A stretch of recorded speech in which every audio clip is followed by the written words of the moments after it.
இந்த கதையில பிபேக் மா வாலே பத்தின கதை தான் சொல்றாங்க. இது எப்போதுமே இப்படித்தான். என் கடந்த காலத்தைப் பற்றி மக்கள் தெரிந்து கொள்ளும்போது காட்டும் எதிர்வினைகள். பயம், திகில், அதிர்ச்சி, அருவருப்பு, இகழ்ச்சி. ஆம், நிச்சயமாக. நீங்கள் பெறும் உண்மையான பொருள் இதிலிருந்து வேறுபட்டதாகவோ அல்லது உங்கள் திருப்திக்கு உகந்ததாகவோ இல்லாவிட்டால் நீங்கள் உங்கள் கொள்முதலை தொடர வேண்டியதில்லை.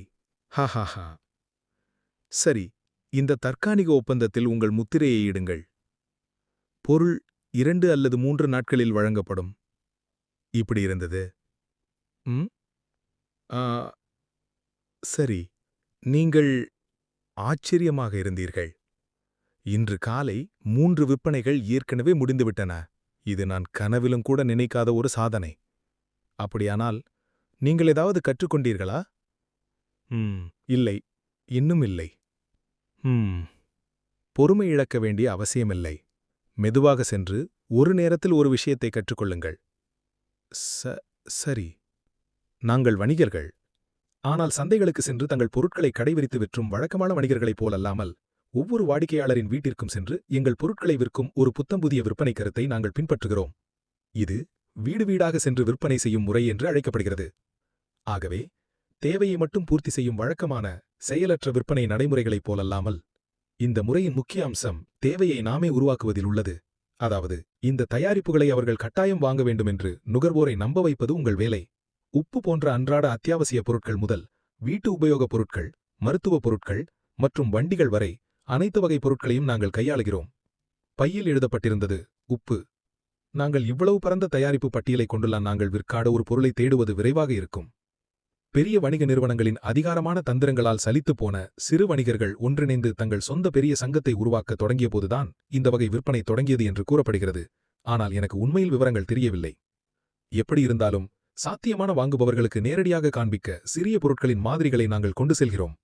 மேலும் எங்கள் பைகளில் பொருந்தாத பெரிய பொருட்களுக்கு விளக்கங்களுடன் கூடிய சிற்றீடுகளையும் வைத்துள்ளோம். ஒரு வாடிக்கையாளர் ஒரு பொருளை வாங்க விரும்பினால் நாங்கள் ஒரு தற்காலிக ஒப்பந்தத்தை உருவாக்குகிறோம் மற்றும் அதை இடைப்பட்ட சந்திப்பு இடத்தில் உள்ள ஒரு சங்க கிளைக்கு எடுத்து செல்கிறோம். அது தொடர்புகள் வலையமைப்பு மூலம் முடிந்தவரை விரைவாக வாடிக்கையாளருக்கு பொருளை வழங்குகிறது. நீங்கள் செய்யும் ஒவ்வொரு விற்பனைக்கும் லாபத்தில் 10% உங்களுக்கு கிடைக்கும். ஓ, சரி. அதோடு எங்கள் பயிற்சி அமர்வு முடிவடைகிறது. கடைசியாக, எனக்கு பின்னால் எங்களின் குறிக்கோளை மீண்டும் சொல்லுங்கள். நான் என் பெருமையை விற்பேன் திரையோக. ஆனால் 1 மாதம் முன்பு இந்த வேலையை தொடங்கியதிலிருந்து என்னால் ஒரு விற்பனையும் கூட செய்ய முடியவில்லை. ஏதாவது பிரச்சனையா? ஏன் என்னையே உற்று பார்க்கிறாய்? நான் மற்றவர்களுடன் பழகுவரில் சிறந்தவனில்லை. அதனால் அந்நியர்களிடம் பொருட்களை விற்பது எப்போதும் வேலை செய்யாது. என்ன ஒரு வினோதமான பையன்! என்னடா நரகம், என் கண்களால் பார்ப்பது ஒரு குற்றமா? அதற்கு பதிலாக நான் என் பித்த பையை கிழித்து விற்பேன். 1 மாதம் ஒன்றுமில்லாமல் போன பிறகு என் கிளை மேலாளர் சலித்துப் போனதால் என்னை ஒரு அனுபவம் வாய்ந்த மூத்த உறுப்பினருடன் இணைத்தனர். அவரிடமிருந்து பார்த்து கற்றுக்கொள்ள வேண்டும் என்று நினைக்கிறார்கள். ஆனால் நான் விரைவில் எந்த விற்பனையும் செய்யவில்லை என்றால் நான் வேலையை விட்டு நீக்கப்படுவேன். வேலையை விட்டு நீக்கப்பட்டால் நீக்கப்படட்டும், பரவாயில்லை. உங்கள் பெயர் வூபோக் என்றா சொன்னீர்கள்? ஆம், சரிதான். இது வூபோக் கா வூபோக். திருமணமானவரா? ஆம், 3 குழந்தைகளுடன். ஐயோ, உங்கள் குடும்பத்திற்காக கொஞ்சம் கடினமாக உழைக்க வேண்டும். நான் வேண்டும். ஆம், என் குழந்தைகள். அவர்கள் சரியாக சாப்பிடுகிறார்களா என்று எனக்கு தெரியவில்லை. பணம் கூட இப்போது தீர்ந்து போயிருக்கும். பெரிய அண்ணா, பளபளப்பான அண்ணா, நாங்கள் வந்துவிட்டோம். மீண்டும் வாருங்கள் ஐயா. ஓ, நீங்கள் எல்லோரும் இங்கேயா? உள்ளே வரவில்லையா? இது பயங்கரமாக இருந்தது. டப் டப் டப். உங்களை எனக்காக காத்திருக்க சொன்னேன். இருந்தும் நீங்கள் இவ்வளவு தூரம் வந்துவிட்டீர்கள். உங்களை வைத்து நான் என்ன செய்வது? யார் நீங்கள்? எங்களை தெரியுமா மிஸ்? உங்கள் வாடிக்கையாளருக்கு நன்றி. அவள் உங்கள் அம்மா. குழந்தைகளே, அக்காதான் அவளுக்கு ஒப்பனை செய்ய உதவினாள். என்னது? பொய் சொல்லாதே. எங்கள் அம்மா மேக்கப் போட்டாலும் இவ்வளவு அழகாக இருக்க மாட்டார். உங்க குட்டீஸ். அடா, என்ன வகை ஒப்பனை போட்டாள் என்றால் அவள் சொந்த குழந்தைகளுக்கே அவளை அடையாளம் தெரியவில்லையா? எனக்கும் தெரியும். நீங்கள் உங்களை தெரியவில்லை என்று நினைக்கிறேன். ஹூ. அந்த அக்காவுக்கு ஒப்பனை கடையில் ரொம்ப நாட்களாகவே பெயர் பெற்றது. பெரிய அக்கா? யாரை சொல்கிறீர்கள்? பெரிய அக்கா சோவை தவிர வேறு யார்? ஐயோ, என் கை நழுவி விட்டது. வா. மூத்தவர். ஐயோ, உங்கள் உடையில் வைன் சிந்தியதா இல்லையா? இல்லை, என் உடையில் வைன் சிந்தியது பிரச்சனை இல்லை. தயவுசெய்து எழுந்திருங்கள் மூத்தவரே. நாம் இப்பதான் ரொம்ப பயங்கரமான ஒன்றை பார்த்தோம் அல்லையா? வாருங்கள் குழந்தைகளே, இங்கே ரொம்ப கூட்டமாக இருக்கிறது. அதனால் அம்மா வேலை முடிக்கும் வரை வெளியே விளையாடுங்கள். எனக்கு விருப்பமில்லை. சாப், பெரியண்ணா, நாங்கள் ரொம்ப போர் அடித்து விட்டோம். என்னால் அதிகமாக எதுவும் செய்ய முடியாது குழந்தைகளே. எங்கள் வாய் முக்கியமாக. நானும் சேர்வேன். Done done. சரி, கொஞ்ச நேரம் உட்காருங்கள். நான் சமையல்காரரிடம் சென்று உங்களை காரணமாக வைத்து கொஞ்சம் பேச்சுவார்த்தை நடத்துகிறேன். நீங்கள் எங்கள் வழியாக வருவீர்கள் என்று எனக்கு தெரியும். வாவ், வெற்றி! சாப்பாட்டுக்கு நன்றி பெரியக்கா. நன்றி. நிறுத்து. நீவு. தட்டு. நீட்டு. அழுத்து. கிள்ளு. இப்போது சாப்பிடு. நடு இரவு ஸ்நாக்ஸ் இல்லை. ஆனால் ஏன் சாப்பிடவில்லை? பெரிய அண்ணா, என்னை பற்றி கவலைப்படாமல் சாப்பிடுங்கள். பெரிய அக்கா எரீன் உங்களை கொழுப்பதனாக என்று கூறினாதா? ஹே, அப்படியே. உங்கள் அப்பல் இன்னும் இந்த நாட்களில் அதிகமாக வீடு திரும்புவதில்லையா? அவர் சில நேரங்களில் இரவு தாமதமாக வீடு திரும்பி அதிகாலையில் கிளம்பி விடுவார். நோம், இந்த முறை நிறைய பணம் சம்பாதித்து எங்கள் வயிறு வெடிக்கும் வரை இறைச்சி சாப்பிட விடுவதாக சொன்னார். நன்றாக இருக்கிறது. என் வயிறு வெடிக்கும் வரை எவ்வளவு இறைச்சி வேண்டுமானாலும் சாப்பிட ஆசை. ஏன் தாமதிக்கிறாய்?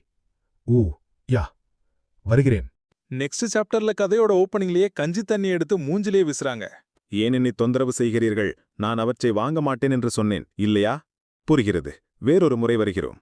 வேண்டாம், அடுத்த முறை நான் உங்கள் மீது சாணி வீசுவேன். வாருங்கள், போகலாம். நம்ம இவ்வளவு தீவிரமாக நிராகரிக்கும் வாடிக்கையாளர்கள் கூட இன்னும் 2 வருகைகளுக்கு பிறகு தங்கள் மனதை மாற்றிக்கொள்கிறார்கள். இதுவரையிலான எனது அனுபவம் அப்படித்தான். ஹஹா, சரி. எனக்கு தெரியவில்லை. பொருட்களை விற்பது குற்றமில்லாத போது இந்த அவமானத்தை நாம் ஏன் சவித்துக் கொள்ள வேண்டும் என்று எனக்கு தெரியவில்லை. நீங்கள் அதை இன்னும் வைத்திருந்தீர்களா? மீண்டும் சொல்லுங்கள். உங்கள் பெருமை. லீ டியாக் குவாங் சியோன்பே. அவர் மிகவும் விசித்திரமானவர். அவரது விற்பனை அணுகுமுறை அவரது சகாக்களை விட குறிப்பாக சிறப்பானதாக தெரியவில்லை. ஆனால் மக்கள் அவரிடம் எளிதாக மனதைத் திறந்து புன்னகை முகத்துடன் அவரிடமிருந்து வாங்குகிறார்கள். நிச்சயமாக, எதையும் வாங்காதவர்களின் எண்ணிக்கை வாங்குபவர்களை விட அதிகமாகவே உள்ளது. நான் இந்த கத்தியை கடந்த மாதம் உங்களிடமிருந்து வாங்கினேன். இது குறைந்தது 10 ஆண்டுகளுக்கு நீடிக்கும் என்று எனக்குச் சொல்லப்பட்டது. ஆனால் இது இப்போதே இப்படியாகிவிட்டது. நீங்கள் இதைப் பற்றி என்ன செய்யப் போகிறீர்கள்? இந்த குப்பையை திரும்ப எடுத்துக் கொள்ளுங்கள். மேலும் எனக்கு ஒரு புதிய கத்தியை கொடுங்கள். அல்லது இப்போதே என் பணத்தை திரும்ப கொடுங்கள். ஆனால் நான் இதை விற்கவில்லை. என்ன? நீங்கள் என்ன சொல்ல வருகிறீர்கள்? நான் உங்களிடமிருந்து இதை வாங்கவில்லை. ஆனால் நீங்கள் அனைவரும் அந்த கடைக்காரர் சங்கம் அல்லது எதுவாக இருந்தாலும் அவர் உங்கள் சக ஊழியராக இருக்க வேண்டும், இல்லையா? எனக்கு பணத்தை திரும்ப கொடுங்கள். இல்லையென்றால் நான் இதை அனைவருக்கும் தெரிவிப்பேன்.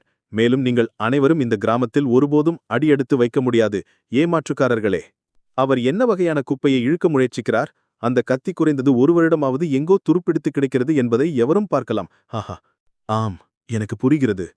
நான் இதை உங்களுக்கு விற்காததால் நான் உங்களுக்கு பணத்தை திரும்ப கொடுக்கவோ அல்லது மாற்றுவதற்கோ இயலாது என்று அஞ்சுகிறேன். ஆனால் அதற்கு பதிலாக, இதோ புதியது போலவே இருக்கிறது, இல்லையா? நாங்கள் கிளம்புகிறோம். ஏய், நீ நில். இப்போது என்னது?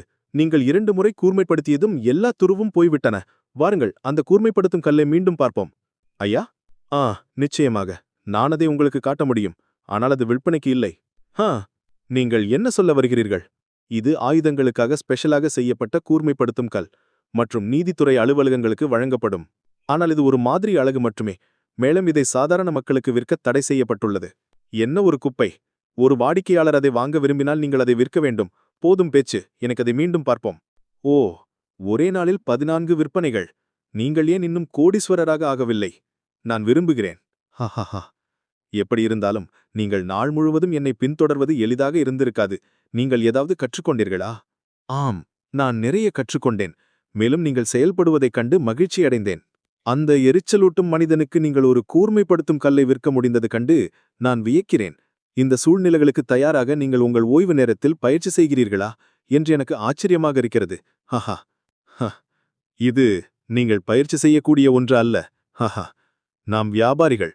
நாம் எந்த சூழ்நிலையில் இருந்தாலும் நமது பொருட்களை விற்கும் கடமை நமக்கு உண்டு. அதை நினைவில் இருப்பவர்கள் எவரும் நான் செய்ததை செய்ய முடியும். ஆனால் நீங்கள் என்ன செய்தாலும் கட்டாயப்படுத்தி விற்பனை செய்யாதீர்கள். ஒரு வாடிக்கையாளரை ஒரு பொருளை வாங்க கட்டாயப்படுத்துவது ஒரு மோசடிக்காரர் மட்டுமே செய்வார். உங்கள் வாடிக்கையாளர்களை இயற்கையான முறையில் அணுகி அவர்களுடன் பேச கடினமாக உழைக்கவும். அங்கிருந்துதான் எல்லாம் தொடங்குகிறது. ஓ, மேலும் நான் சில நாட்களுக்கு முன்பு இந்த கிராமத்தில் நின்றபோது இதை கற்றுக்கொண்டேன். அந்த காலி வீட்டை பார்க்கிறீர்களா? ஆம், அந்த வீட்டுக்கு இன்று ஒரு குடும்பம் குடிபெயர்கிறது. அவர்கள் விரைவில் வர வேண்டும். அதனால் தான் நாம் இங்க நேரத்தை வீணடித்துக் கொண்டிருக்கிறோம். அவர்கள் வரும்போது நான் உங்களுடன் சென்று அவர்களுக்கு வீட்டு வேலைகளில் உதவ வேண்டும் என்று நினைக்கிறேன். அவ்வளவு ஆர்வமாக இல்லையா? இல்லை, நான் ஆர்வமில்லை என்று இல்லை. அவர்களுக்கு நாம் உதவும்போது அவர்களுக்கு என்ன தேவை அல்லது எந்த பழைய ஃபர்னிச்சர்களை மாற்ற விரும்புகிறார்கள் என்பதை நாம் கற்றுக்கொள்ள முடியும் என்று நீங்கள் நினைக்கிறீர்களா? உங்கள் சுற்றுப்புறங்களை அப்படி கவனிக்கும் பழக்கத்தை ஏற்படுத்திக் கொள்ளுங்கள். அருகில் இருக்கும் தம்பதிகள் நடுவிரவில் சண்டையிட்டால் சண்டையின் போது எத்தனை தட்டுகள் உடைந்தன என்பதை கண்டுபிடித்து அடுத்த நாள் காலையில் அவர்களுக்கு தட்டுகள் விற்க வேண்டும்.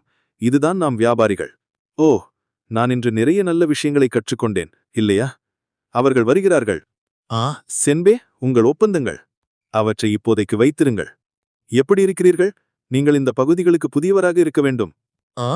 ஓ, எவ்வளவு மர்வில்யஸ்! நீங்கள் இந்த கிராமத்தில் வசிக்கிறீர்களா? அது முக்கியமில்லை, இல்லையா? நாம் அனைவரும் ஒருவருக்கொருவர் உதவ வேண்டும். ஹஹா.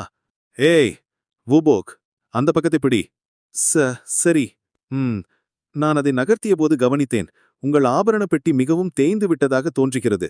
புதியது ஒன்றை வாங்குவது பற்றி நீங்கள் திண்டிக்க வேண்டிய தேர்வு இல்லையா என்று எனக்கு ஆச்சரியமாக இருந்தது.